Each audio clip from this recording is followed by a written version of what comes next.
Vous écoutez WBCQ, diffusant la radio World's Last Chance depuis Monticello, Maine, USA.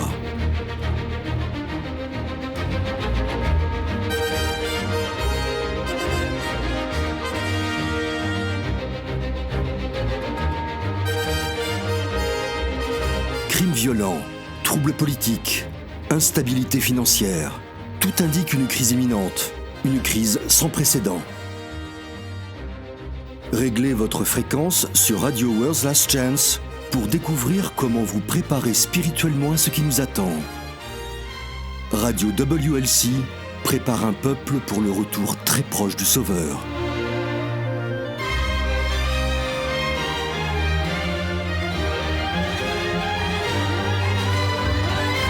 Bonjour à tous et bienvenue sur Radio World's Last Chance. Je suis votre animateur Denis Lefort et je suis accompagné de Jean-Olivier pour une nouvelle étude éclairante et encourageante des Écritures. Bienvenue amis auditeurs, merci de nous faire participer à votre journée.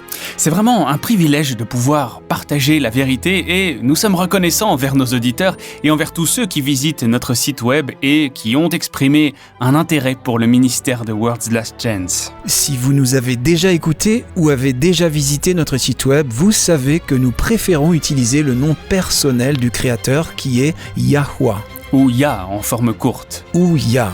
Son nom vient du verbe hébreu être qui est Haya. Et si vous avez manqué l'émission où nous parlons du nom divin, je vous encourage à la réécouter en ligne. C'est incroyablement inspirant pour la foi. Le nom de Yahweh lui-même est une promesse très puissante que chacun d'entre nous peut revendiquer. C'est pourquoi l'Écriture nous répète à maintes reprises d'invoquer le nom du Seigneur. Dans le texte original, il n'est pas dit « invoquer le nom du Seigneur », il est dit « invoquer le nom de Yahweh ». Et vous ne pouvez pas faire cela si vous ne connaissez pas son nom.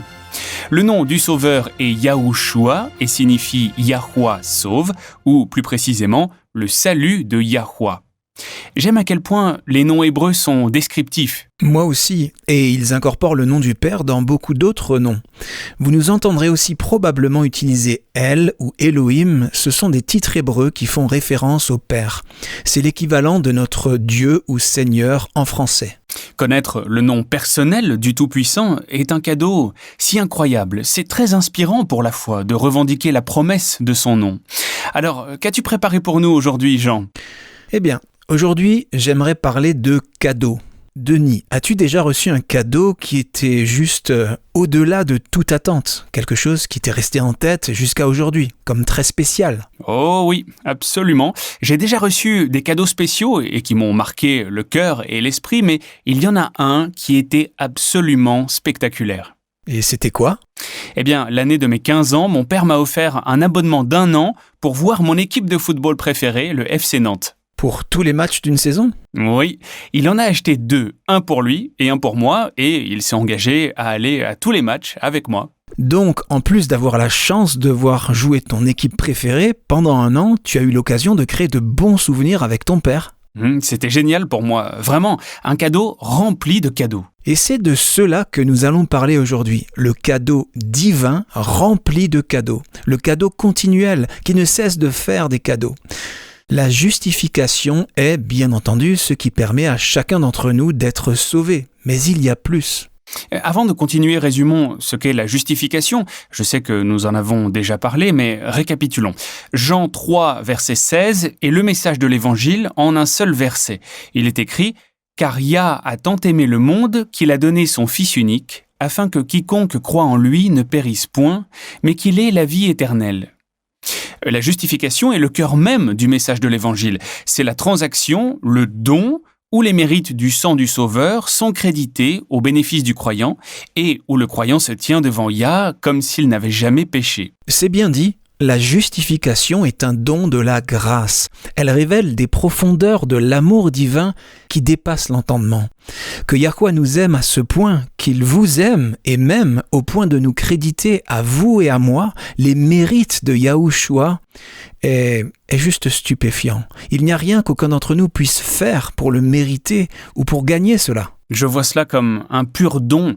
Yahushua nous fait don des mérites de son sang pour couvrir les pécheurs que nous sommes par un don sans fin. Sa pureté et sa perfection nous sont offertes en cadeau. C'est une bonne façon de voir les choses. Et tu as raison, c'est un don sans fin. Mais il y a plus. Dans un sens très réel, la justification est le cadeau ultime qui continue sans cesse de donner parce que la justification comprend encore plus de cadeaux qui transforment le pécheur, autrefois à l'image du caractère de Satan, maintenant à l'image du caractère divin. Et encore une fois, c'est un don, un cadeau, tout est un don. Ce n'est jamais quelque chose que vous pourrez gagner, même par une vie sainte. Une vie sainte est le fruit de la justification, son résultat, ce n'est pas ce qui vous justifie. Exactement.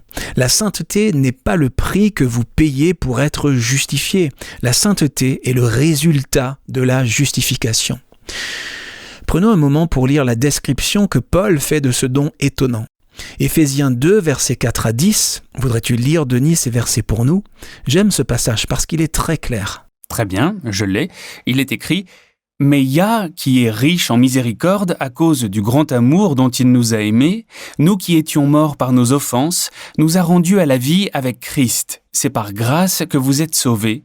Il nous a ressuscités ensemble et nous a fait asseoir ensemble dans les lieux célestes, en Christ Yahushua, afin de montrer dans les siècles à venir l'infinie richesse de sa grâce par sa bonté envers nous en Christ Yahushua. Car c'est par la grâce que vous êtes sauvés, par le moyen de la foi.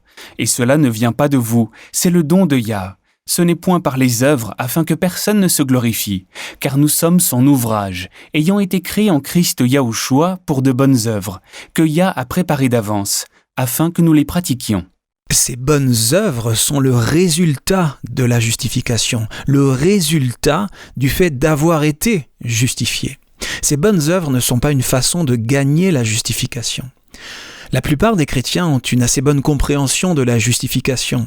Nous sommes tous des pécheurs sauvés par la grâce.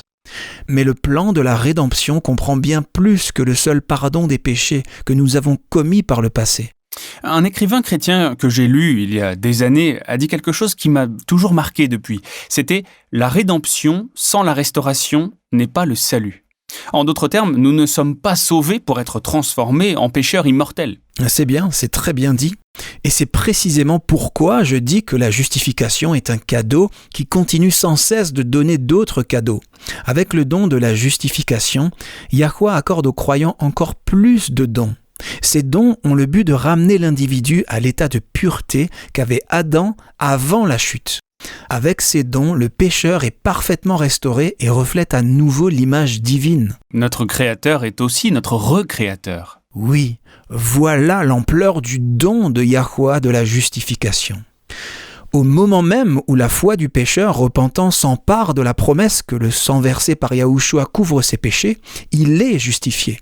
Ce n'est pas une transaction en deux parties, avec la grâce divine d'un côté, qui ferait une partie, et le pécheur repentant de l'autre, qui en ferait une autre partie. Ce n'est pas partie 1, Yahuwah vous déclare juste, puis partie 2, pour maintenir cet état de grâce, c'est maintenant à vous d'aller et de ne plus pécher par vous-même. Non, quand Yahuwah vous déclare juste, vous êtes juste. Quand il vous regarde, il vous voit à travers la justice de Yahushua, et vous lui apparaissez comme si vous n'aviez jamais péché.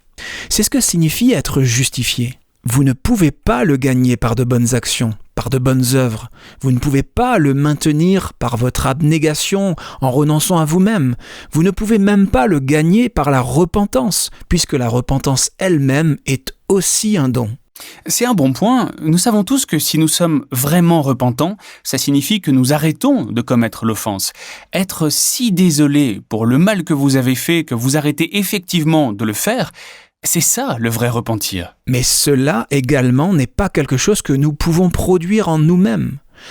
Jérémie 17, verset 9 dit « Le cœur est tortueux par-dessus tout, et il est méchant. Qui peut le connaître ?» Maintenant, si nos cœurs sont méchants et tortueux par-dessus tout, pouvons-nous vraiment être désolés pour nos péchés? Par nous-mêmes? Pouvons-nous vraiment par nous-mêmes nous repentir et arrêter de faire le mal? Non.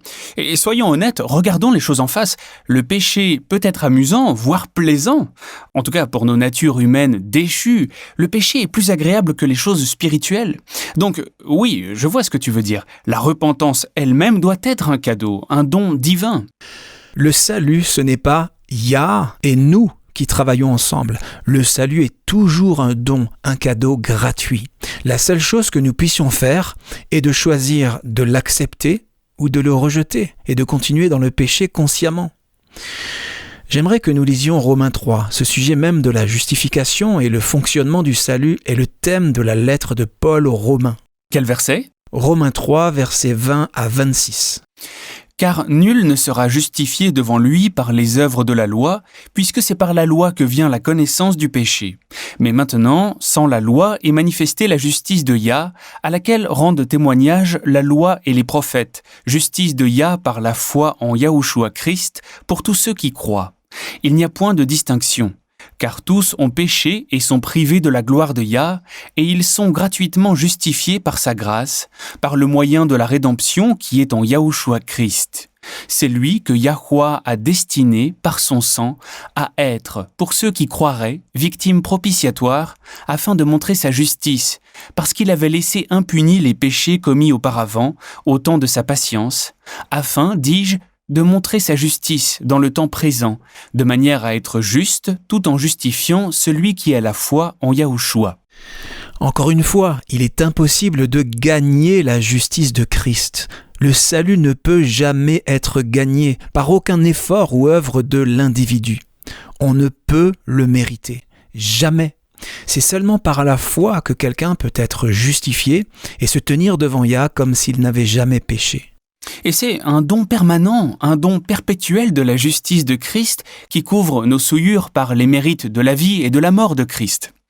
C'est pour moi une nouvelle prise de conscience que j'ai eue récemment. Oui, les mérites du sang de Yahushua, sa mort, couvrent mes péchés, mes actions passées, qui ne reflétaient pas parfaitement l'image divine. Mais s'il n'y avait que cela, je me tiendrais devant Yah comme une ardoise vierge. Mais ce n'est pas tout, il y a plus. Yahweh m'attribue également les mérites de la vie parfaite de Yahushua. C'est pourquoi, comme tu l'as dit, Jean, quand Yahweh nous regarde, il voit la perfection de Yahushua. Nous ne sommes pas juste un chiffre zéro dans la colonne du total de la grande balance divine. Au contraire, les actes mêmes de Yahushua, les paroles aimables qu'il a prononcées, son service désintéressé, ses actes d'amour, tout cela est en fait crédité à notre compte. Donc, littéralement, quand Yahweh vous regarde, quand il me regarde, il nous regarde à travers la vie parfaite de son Fils. C'est une pensée vraiment impressionnante et inspirante, n'est-ce pas ? Avoir non seulement les mérites de la mort de Yahushua, mais aussi les mérites de sa vie appliqués à moi, à ma vie. Savoir que chaque parole et chaque acte aimant que lui a fait, c'est ce que le Père voit quand il me regarde moi. Ça rend humble, vraiment. C'est vraiment le cas, et ça souligne encore une fois que le salut dans son intégralité est un don. Notre attitude moralisatrice pharisaïque non seulement ne nous permet pas d'entrer dans le royaume de Yah à venir sur terre, mais c'est en soi un péché. Et pourtant, combien notre nature déchue veut se croire juste par ses propres efforts ?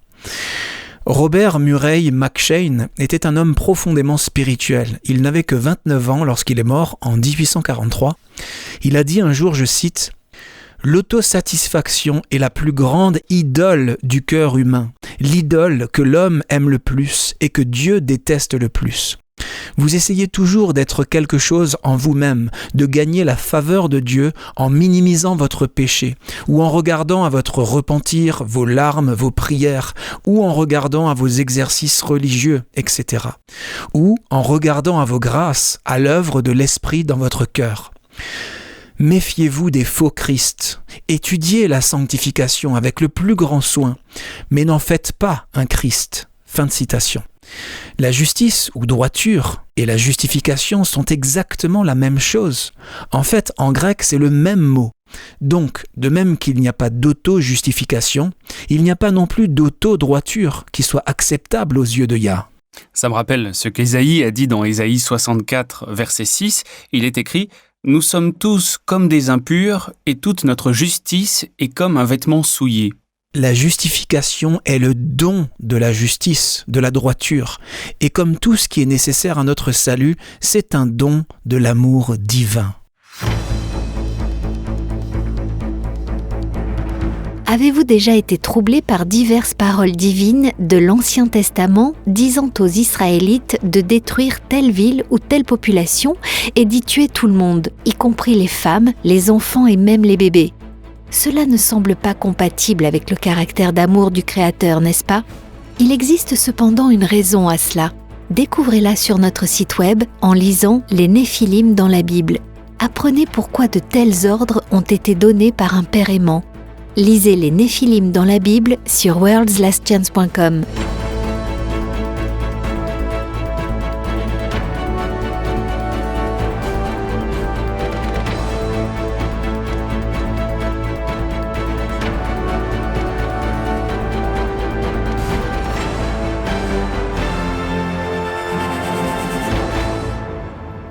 Jean, tu as dit qu'une fois qu'une personne accepte le don de la justification, il y a d'autres dons qui viennent avec ce grand don. Que dire de plus sur ces autres dons?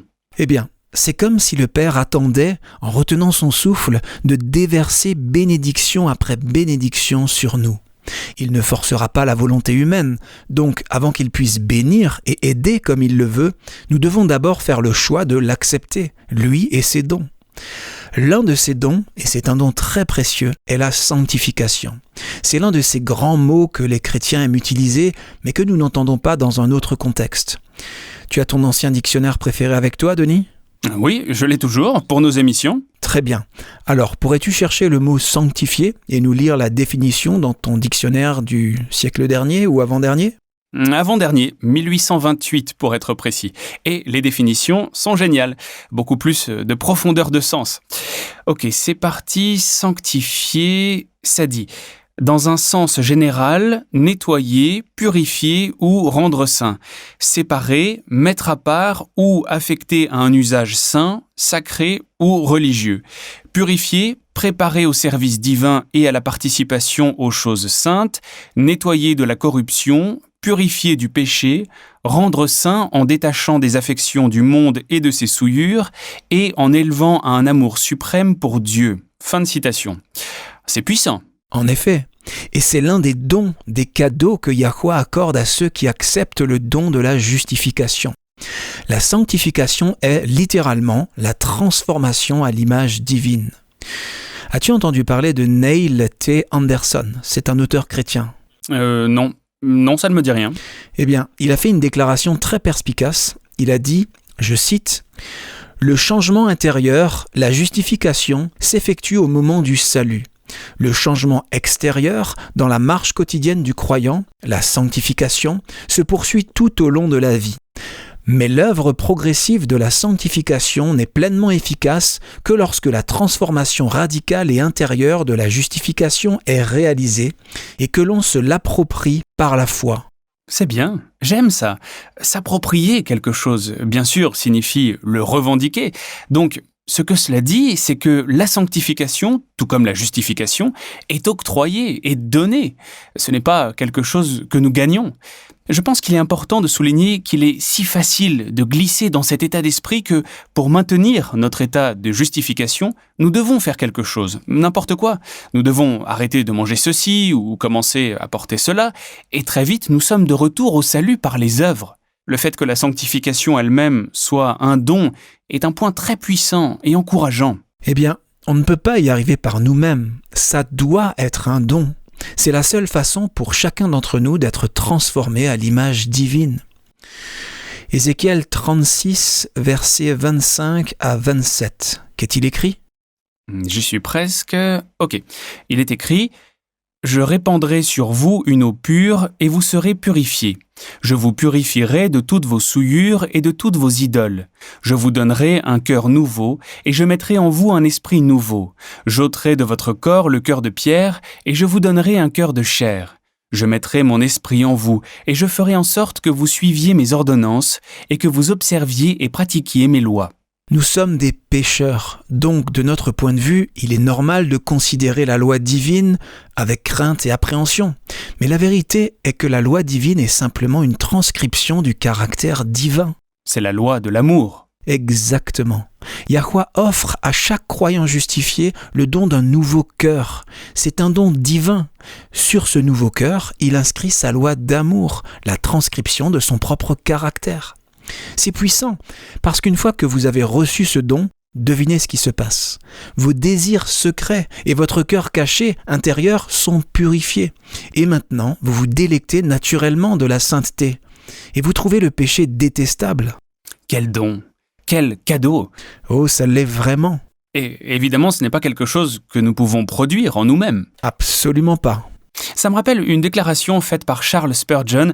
Il a dit « La foi salvatrice est une relation immédiate avec Christ, l'accepter, le recevoir, se reposer sur lui seul pour la justification, la sanctification et la vie éternelle en vertu de la grâce de Yah. » Du début à la fin, le salut est un don de la grâce divine.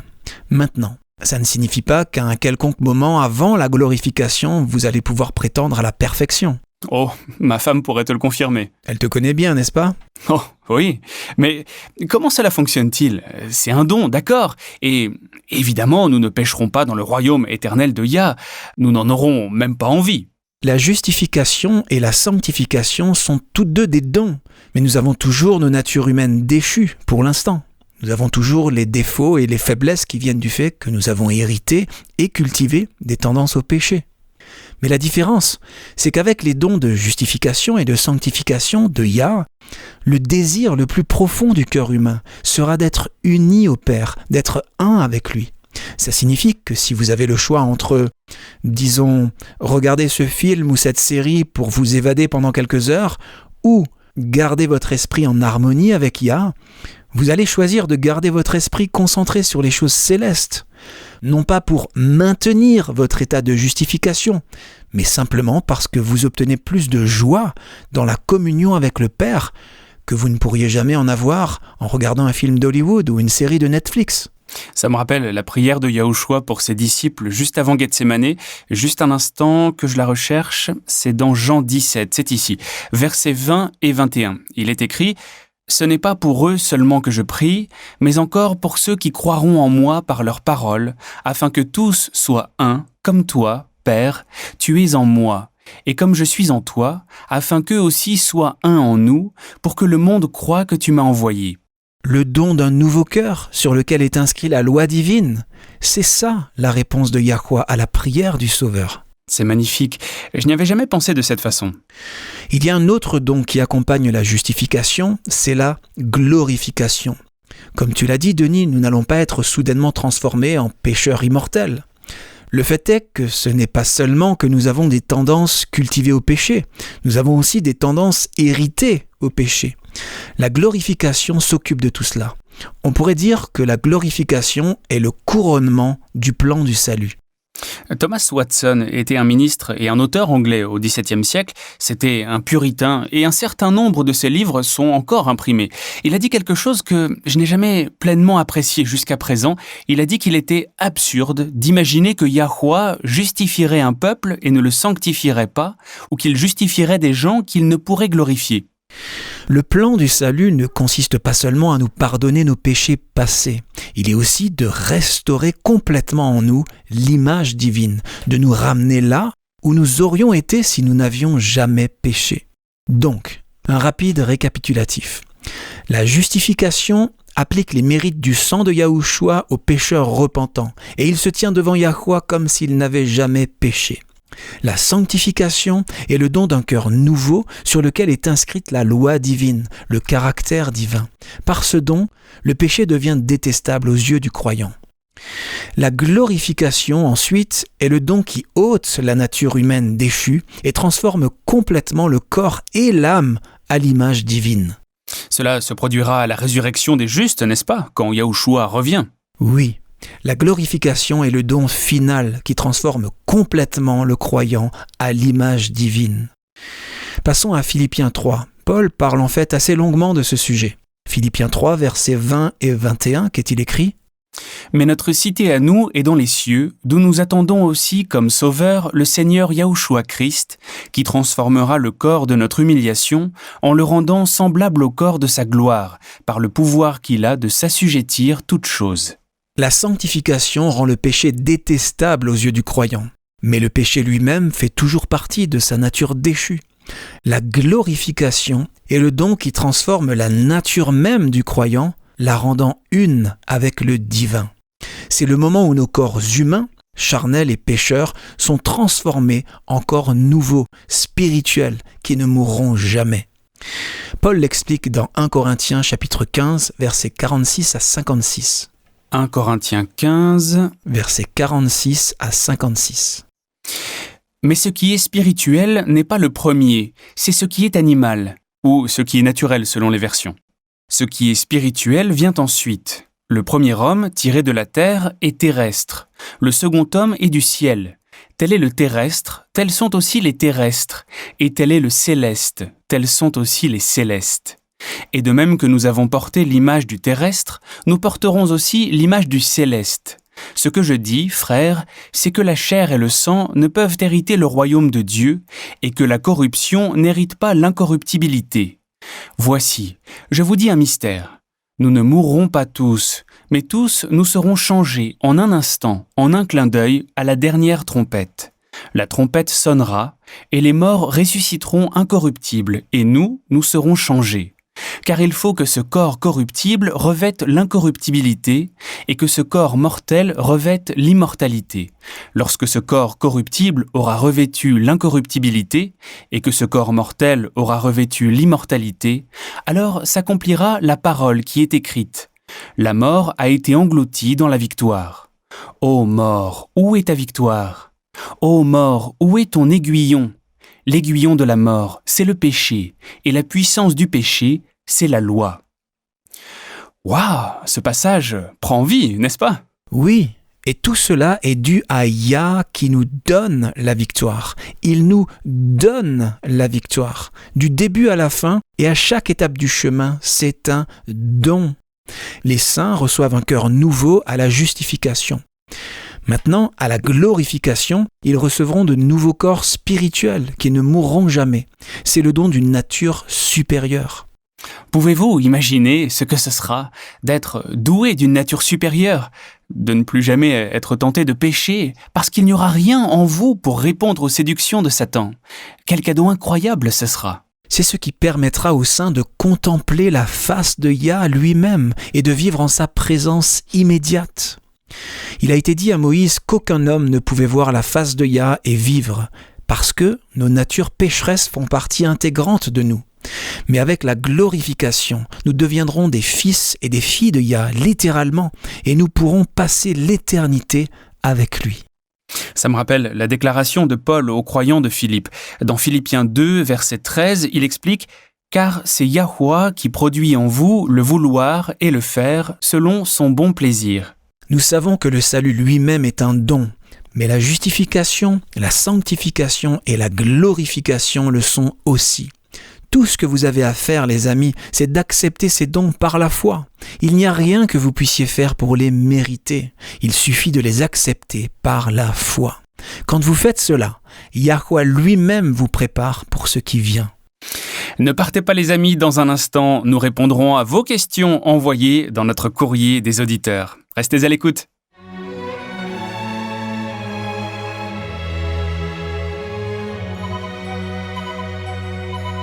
Vous écoutez la radio World's Last Chance sur WBCQ à 9330 kHz sur la bande des 31 mètres.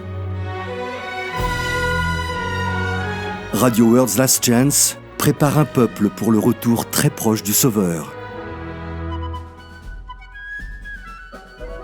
Si vous vous êtes engagé à adorer Yahuwah au jour de son saint sabbat, calculé par son calendrier lunisolaire établi à la création, World's Last Chance a l'application informatique gratuite qu'il vous faut. Le guide World's Last Chance du calendrier lunisolaire a été conçu pour répondre aux besoins des observateurs du sabbat lunaire du monde entier. Les algorithmes utilisés sont extrêmement précis et proviennent du Royal Nautical Almanac Office de Grande-Bretagne. Grâce à notre guide calendrier créé sur mesure, vous pourrez imprimer un calendrier lunisolaire avec les dates grégoriennes correspondantes ou changer l'affichage et imprimer un calendrier grégorien avec les dates lunisolaires correspondantes. C'est un outil très précieux pour calculer les jours saints. De plus, notre guide du calendrier lunisolaire fournit une variété d'informations astronomiques calculées en fonction de votre région spécifique. Vous pouvez découvrir le pourcentage d'illumination de la Lune, les heures de lever et de coucher du Soleil, ainsi que l'heure à laquelle la Lune se lève et se couche. Puisque les mouvements de la Lune sont très précis, ils peuvent être prédits avec une grande exactitude. Cela vous permet de calculer les futures lunaisons afin de pouvoir programmer vos obligations professionnelles ou scolaires en fonction des jours saints de Yah. Visitez notre site web worldslastchance.com et commencez à l'utiliser dès aujourd'hui. Vous pouvez y accéder en ligne ou le télécharger sur votre appareil et même l'intégrer à votre propre site web. Le guide WLC du calendrier lunisolaire est une ressource précieuse pour tous ceux qui s'engagent à honorer Yahweh sur ces jours saints.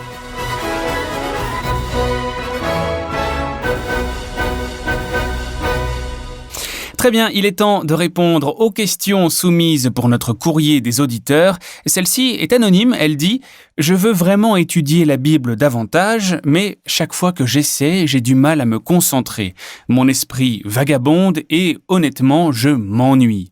Cela semble terrible à dire et c'est la raison pour laquelle j'ai choisi de rester anonyme pour ce message, mais c'est la vérité. Je n'aime pas lire la Bible. Auriez-vous des idées qui pourraient m'aider ? J'ai vraiment envie d'étudier la Bible et je me sens coupable de ne pas y prendre plaisir. Que puis-je faire ? Tout d'abord, je tiens à vous dire, cher auditeur, que vous ne devriez pas vous sentir coupable.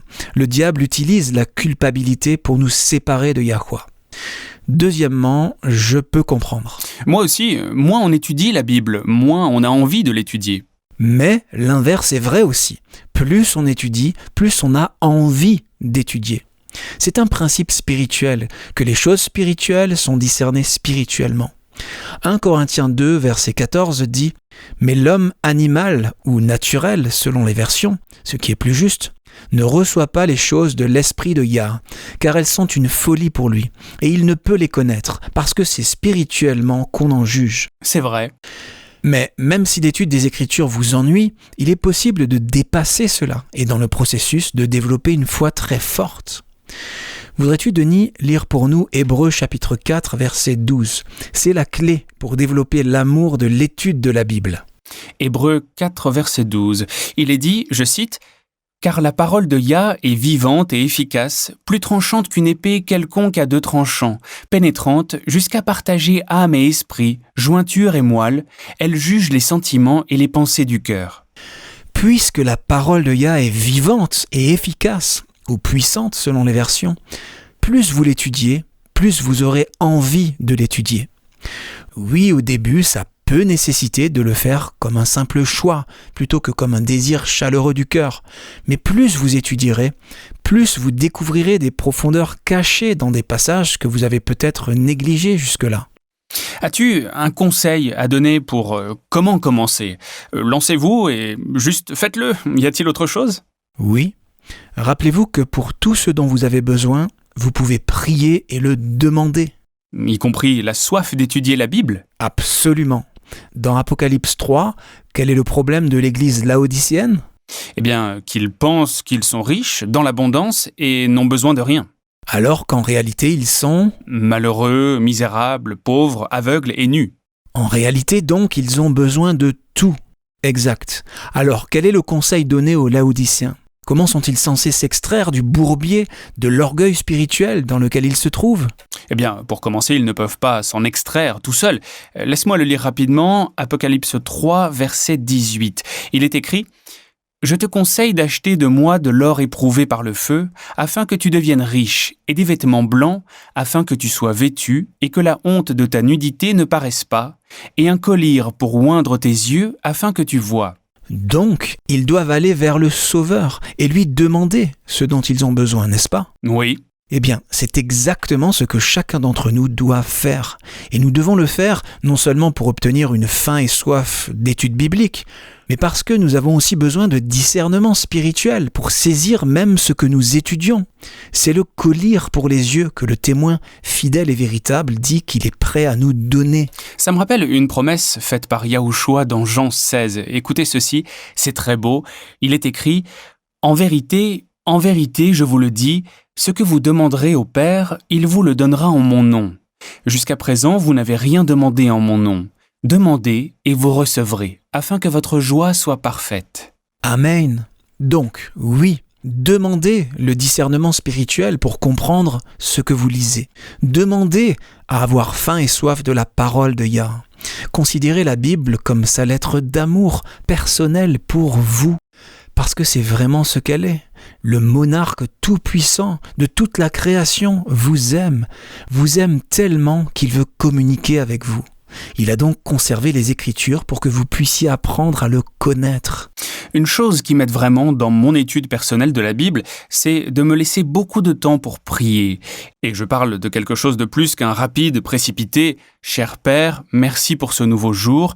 Viens vivre dans mon cœur et laisse-moi te représenter correctement en ce jour. Au nom de Yahushua, Amen. » Tu as raison. Prenez le temps de lui rendre visite, prenez le temps de vous asseoir en silence et d'écouter ses impressions en retour. C'est une grande part de la prière pour moi. Ne vous précipitez pas à travers votre prière, prenez le temps d'écouter sa voix douce et subtile. Ensuite, je peux adopter la même attitude de prière dans mon étude de la Bible et écouter sa voix pendant que je lis. J'aime me poser quelques questions quand je lis la Bible. Premièrement, qu'est-ce que cela me dit de Yahuwah ?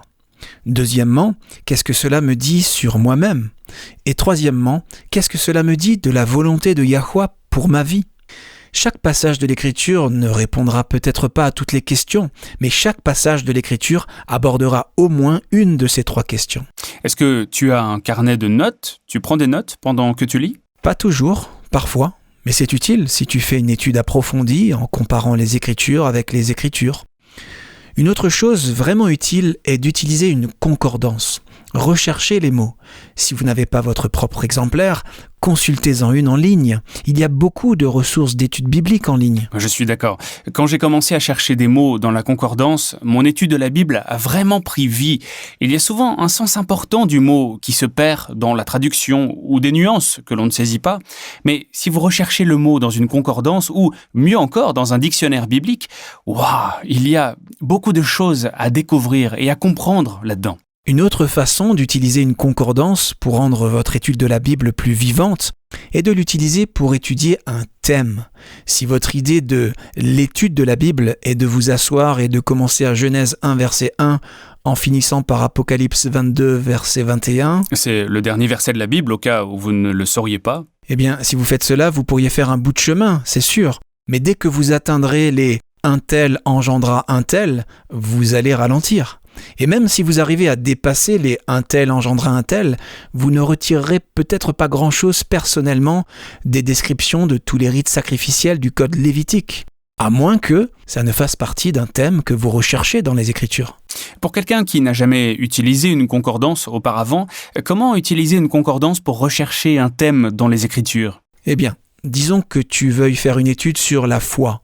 La première chose que tu fais, c'est de rechercher la signification du mot original. Oui, les traducteurs ont peut-être utilisé le mot « foi » en français, mais quelle est la définition réelle du mot original hébreu ou grec ? Ensuite, il suffit de parcourir les Écritures en recherchant et lisant chaque utilisation du mot « foi ». La concordance te donne toutes les occurrences du mot, toutes les références des versets qu'il utilise dans toute la Bible. Je vous garantis que si vous faites cela, vous aurez une compréhension de ce qu'est la foi, de ce qu'elle n'est pas, et de la façon dont vous pouvez l'utiliser pour vaincre, comme vous ne l'aviez pas imaginé auparavant. Et encore une fois, ne vous précipitez pas. Pour certains mots, il vous faudra peut-être quelques jours pour en venir à bout. C'est un bon principe à garder en tête chaque fois que vous étudiez la Bible. Ne vous pressez pas. N'allez pas plus vite que vous ne pouvez comprendre un passage donné. Ce qui est bien, c'est que Yahushua a promis de nous envoyer le Consolateur. L'Esprit de Yah lui-même sera notre enseignant. Lisons Jean 16, versets 7 et 8 et 12 et 13. Il vous est avantageux que je m'en aille, car si je ne m'en vais pas, le consolateur ne viendra pas vers vous, mais si je m'en vais, je vous l'enverrai. Et quand il sera venu, il convaincra le monde en ce qui concerne le péché, la justice et le jugement. J'ai encore beaucoup de choses à vous dire, mais vous ne pouvez pas les porter maintenant. Quand le Consolateur sera venu, l'Esprit de vérité, il vous conduira dans toute la vérité, car il ne parlera pas de lui-même, mais il dira tout ce qu'il aura entendu, et il vous annoncera les choses à venir. C'est une promesse, les amis. Réclamez-la, et vous verrez que votre étude de la Bible prendra vie. Si vous avez une question, chers amis, envoyez-nous un message. Rendez-vous sur worldslastchance.com et cliquez sur « Contactez-nous ». Nous aimons toujours avoir des nouvelles de nos auditeurs.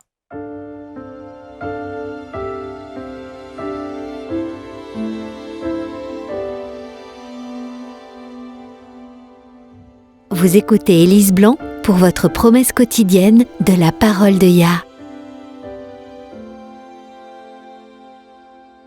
Un après-midi pluvieux, Flora s'est rendue au centre commercial local avec son amie Tiana pour acheter une carte cadeau. Flora avait glissé son smartphone dans sa poche arrière en entrant.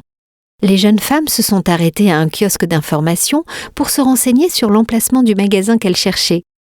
Tandis qu'elle discutait avec l'employé du kiosque, un jeune homme s'est approché et s'est tenu inconfortablement près de Flora.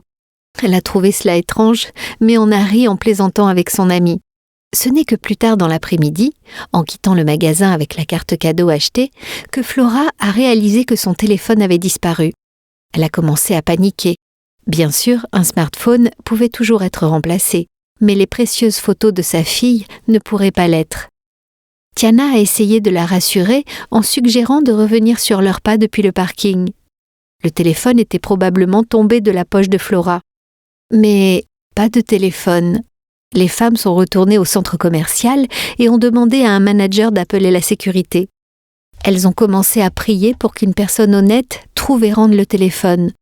Elles sont retournées au magasin où elles avaient acheté la carte cadeau. Toujours pas de téléphone. Tiana a essayé d'appeler le téléphone de Flora. À la 3e tentative, une voix a répondu. C'était un agent de sécurité. Flora était si soulagée et si heureuse qu'elle a effectué un rapide mouvement de danse au milieu du centre commercial. Elle et son amie ont alors loué Yah, sans se soucier de qui pouvait les voir, puis se sont précipitées vers le bureau de la sécurité pour récupérer son téléphone avec ses précieuses photos. En parlant avec le service de sécurité, les femmes ont appris que c'était le jeune homme qui s'était tenu trop près de Flora au kiosque d'information qui avait volé son téléphone. Mais comme son téléphone était protégé par un mot de passe, il n'était pas intéressé et l'avait laissé traîner dans une cage d'escalier où une mère et sa fille l'avaient trouvé puis remis à un magasin voisin. Comme l'a écrit un auteur chrétien, « Gardez vos désirs, vos joies, vos peines, vos soucis et vos craintes devant Yah. Vous ne pouvez l'accabler, vous ne pouvez le fatiguer. Celui qui compte les cheveux de votre tête n'est pas indifférent aux besoins de ses enfants. Son cœur d'amour est touché par nos peines et même par les paroles que nous prononçons. Apportez-lui tout ce qui rend votre esprit perplexe. Rien n'est trop lourd à porter pour lui, car il soutient toute la création. Il règne sur toutes les affaires du monde. Rien de ce qui concerne de près ou de loin notre paix n'est trop petit pour qu'il ne le remarque. Il n'est pas de chapitre de notre expérience trop sombre pour qu'il ne le lise. Pas de perplexité trop difficile à démêler pour lui. Aucune calamité ne peut frapper le moindre de ses enfants. Aucune inquiétude ne peut harceler l'âme. Aucune joie ne peut la réjouir. Aucune prière sincère ne peut s'échapper des lèvres humaines dont notre Père céleste ne soit attentif ou pour laquelle il ne manifeste un intérêt immédiat. Les relations entre Yahweh et chaque âme humaine sont aussi distinctes et complètes que s'il n'y avait pas d'autre âme sur la terre pour partager ses soins. Dans Jérémie 33, verset 3, Yahweh dit « Invoque-moi, et je te répondrai. Je t'annoncerai de grandes choses, des choses cachées que tu ne connais pas. » Nous avons reçu de grandes et précieuses promesses. Réclamez-les dès maintenant.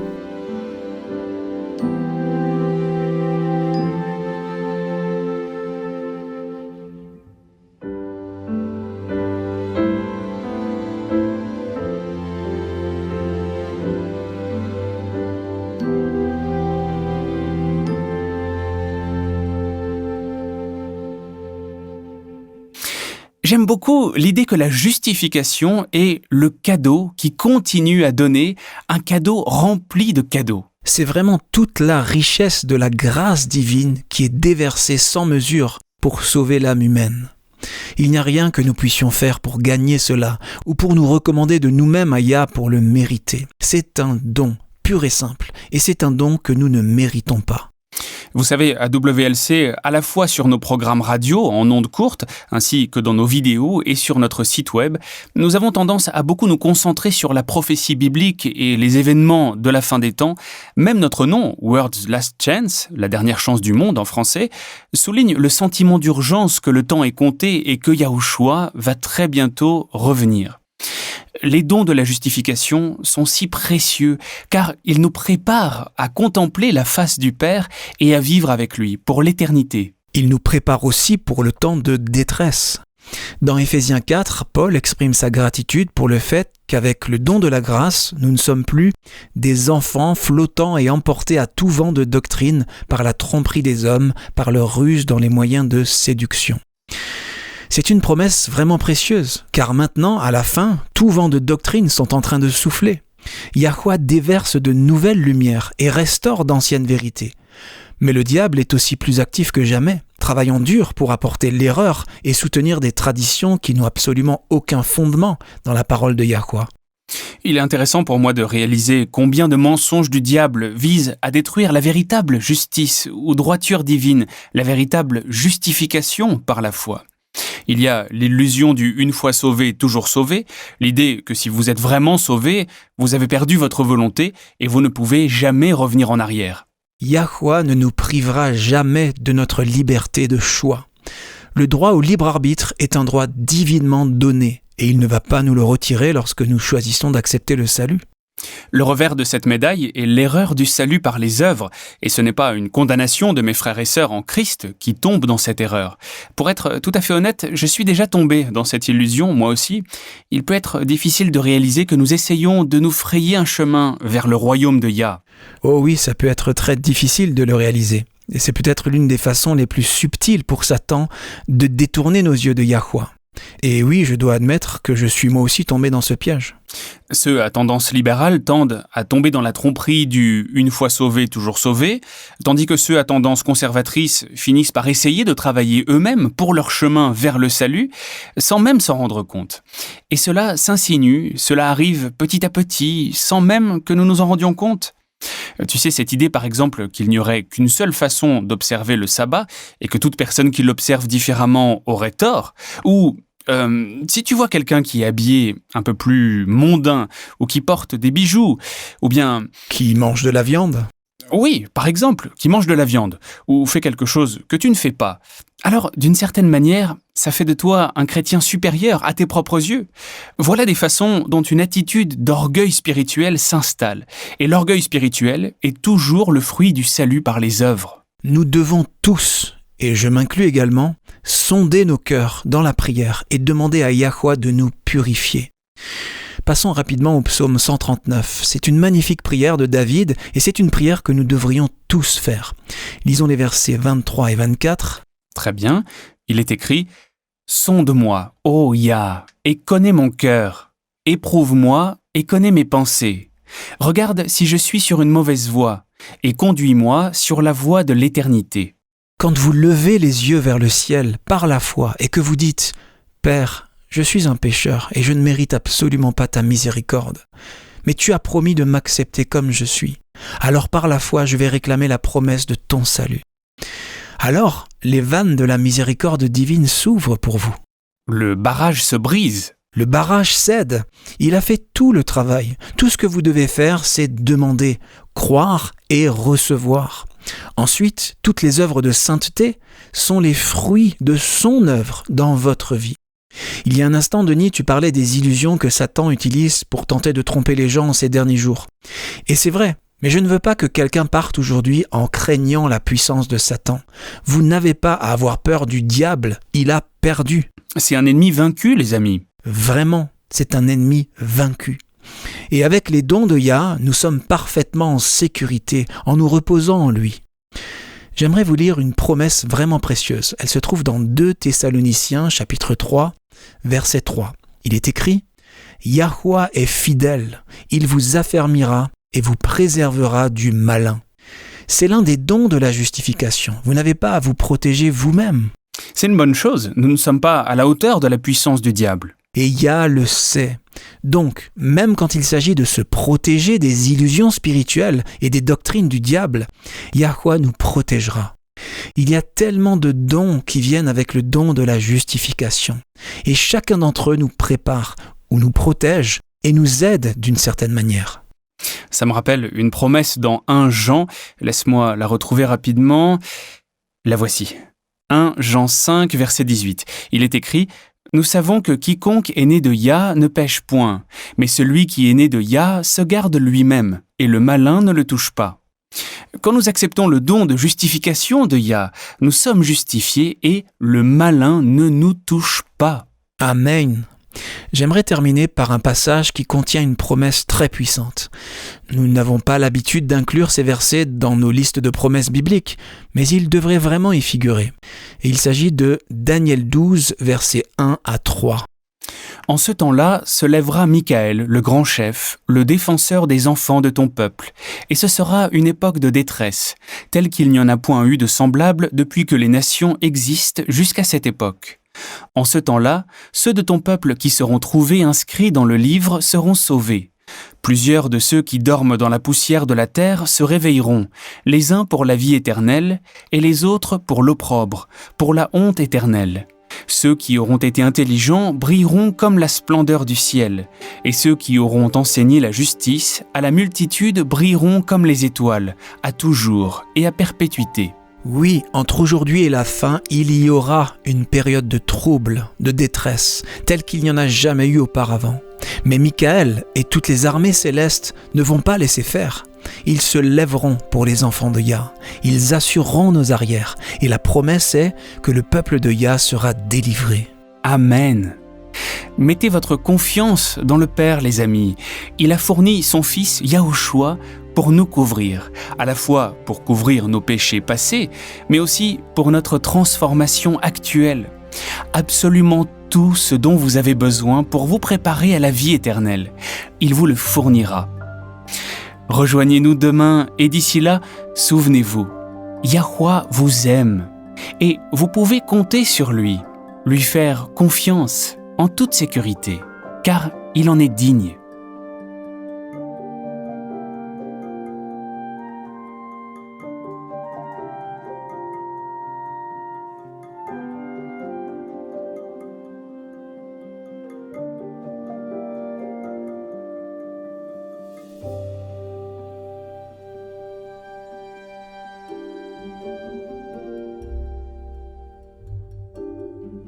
Vous étiez à l'écoute de Radio WLC. Cette émission, ainsi que les émissions précédentes de Radio WLC, sont disponibles en téléchargement sur notre site internet. Elles sont parfaitement appropriées pour être partagées avec des amis et pour des études bibliques. Elles sont également une ressource merveilleuse pour ceux qui adorent Yahweh, seuls, en famille ou en groupe à la maison. Si vous souhaitez écouter les émissions de Radio WLC, rendez-vous sur notre site internet à l'adresse worldslastchance.com. Cliquez sur l'icône Radio WLC en haut à droite de la page d'accueil. Cela vous permettra de télécharger les épisodes dans votre langue préférée. Vous trouverez également des articles et des vidéos disponibles en plusieurs langues. Rejoignez-nous demain pour un autre message rempli de vérité sur WBCQ à 9330 kHz sur la bande des 31 mètres. Radio World's Last Chance prépare un peuple pour le retour très proche du Sauveur.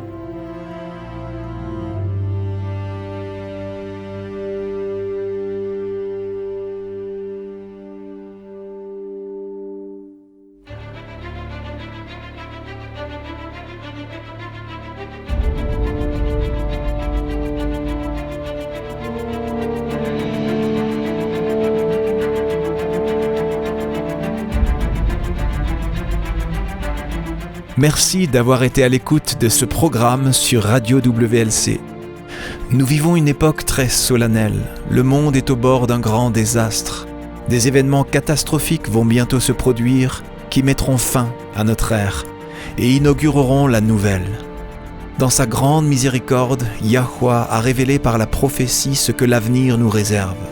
Apocalypse 8 prédit une série d'événements d'une gravité croissante qui dévasteront la terre. Les réserves de nourriture mondiale seront décimées. La famine et la mortalité qui l'accompagnent en résulteront. Les réserves d'eau potable de la terre seront également touchées. Apocalypse 9 nous révèle que des démons se feront passer pour des extraterrestres. La terreur et la dévastation causées par cette soi-disant invasion extraterrestre feront que les gens chercheront désespérément à se mettre en sécurité à tout prix. La liberté de vivre et de pratiquer le culte selon ce que nous dicte notre conscience ne sera qu'un souvenir du passé. De nombreuses vies seront perdues au cours de cette série d'événements et lorsque la marque de la bête sera imposée, il y aura des martyrs. Chaque événement sera une préparation pour la crise suivante, dans un long et dernier appel à la repentance de la miséricorde divine, car Yahweh ne veut pas qu'un seul périsse, mais au contraire que tous arrivent à la repentance. Peu de temps après les événements décrits dans Apocalypse 8 et 9, les 7 derniers fléaux s'abattront sur la terre. Ces fléaux et les trompettes précédentes feront des ravages et sèmeront le chaos sur la terre. Ils causeront une destruction et une misère sans précédent. Ésaïe 24 nous avertit ainsi. Oui, Yahweh va dévaster la terre, il va la ravager, en bouleverser la surface, il en dispersera les habitants. La terre se déchire et se fissure, elle vacille, elle oscille et titube, pareille à un ivrogne, et elle est ébranlée comme une cabane, car le poids de son crime pèse sur elle. Elle tombe et ne se relève plus. Pour les croyants, cependant, il y a de l'espoir. En décrivant la fin de notre époque, Yahushua a dit dans Luc 21, verset 28, « Quand ces événements commenceront à se produire, levez la tête et prenez courage, car alors votre délivrance sera proche. » Oui, la fin sera traumatisante, elle est censée l'être. Yahweh veut sauver chaque individu qu'il peut sauver. C'est pourquoi il permet ce point culminant final pour réveiller les âmes. Mais la bonne nouvelle de l'évangile du royaume de Yah est que, au-delà des événements traumatisants d'un proche futur, une éternité de bonheur attend tous ceux qui accepteront le don divin du salut. Lorsque Yahushua reviendra, tous ceux qui sont morts en croyant au mérite du Sauveur crucifié et ressuscité seront ressuscités lors de la première résurrection. Yahushua établira alors le royaume de Yah sur terre. Lui et les rachetés régneront conjointement sur la terre pendant les 1000 premières années de l'éternité. Jean a vu un nouveau ciel et une nouvelle terre, car le premier ciel et la première terre avaient disparu. Si vous souhaitez vous joindre aux rachetés de toutes les époques et vivre une vie à la mesure de celle de Yahweh, faites le choix. Acceptez le salut aujourd'hui. Vous n'avez pas besoin de vous y préparer par vous-même. La vérité est que vous ne le pouvez pas. Et moi non plus. Personne ne le peut. Venez à lui tel que vous êtes. N'attendez pas d'avoir cessé de pécher. Vous ne vous améliorerez pas par vos propres efforts. Acceptez l'invitation de Yahweh à devenir membre de son royaume terrestre éternel. Lorsque vous accepterez cette précieuse invitation, Yahweh vous offrira un tout nouveau cœur. Dans Ézéchiel 36, verset 26, il déclare « Je te donnerai un cœur nouveau, et je mettrai en toi un esprit nouveau. J'enlèverai de ton être ton cœur dur comme la pierre, et je te donnerai un cœur de chair. » Accepter ce cadeau inestimable est la seule façon de rejoindre son royaume. Venez à Yahweh tel que vous êtes. Il attend, les bras grands ouverts, désireux de recevoir tous ceux qui viennent à lui.